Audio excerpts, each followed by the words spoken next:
Chers membres d'Église et chers amis, bonjour. Je vous partage aujourd'hui les versets 18 à 20 du chapitre 4 de la première lettre de Paul aux Corinthiens.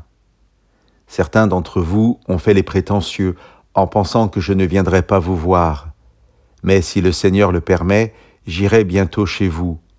Alors je connaîtrai non pas seulement les paroles de ces prétentieux, mais ce dont ils sont capables, car le règne de Dieu n'est pas une affaire de parole, mais de puissance.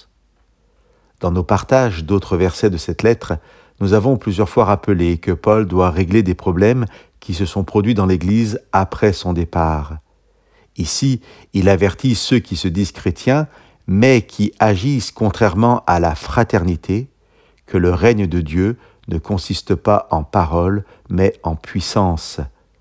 La traduction œcuménique de la Bible traduit « Le royaume de Dieu ne consiste pas en parole, mais en action ».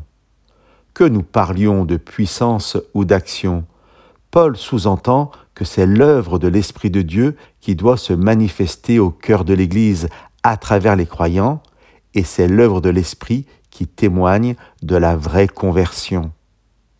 Paul nous rappelle que les belles paroles et les beaux discours ne servent à rien, mais qu'il faut agir. Mais il nous dit aussi que les actions ne servent à rien si ce ne sont pas des actions mues par la puissance de l'Esprit en conformité avec la volonté de l'Esprit de Dieu. Cela fait bien entendu écho à la parole de Jésus dans l'évangile de Matthieu au chapitre 7. Ce ne sont pas tous ceux qui me disent « Seigneur, Seigneur » qui entreront dans le royaume des cieux, mais celui-là seul qui fait la volonté de mon Père.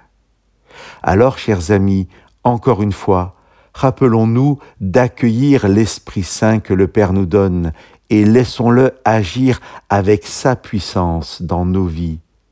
Et que cet Esprit porte en nous et pour ceux qui sont autour de nous le fruit que Paul cite dans sa lettre aux Galates.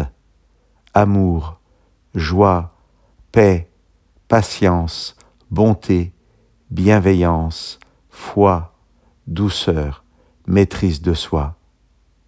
Chers amis, que Dieu vous bénisse.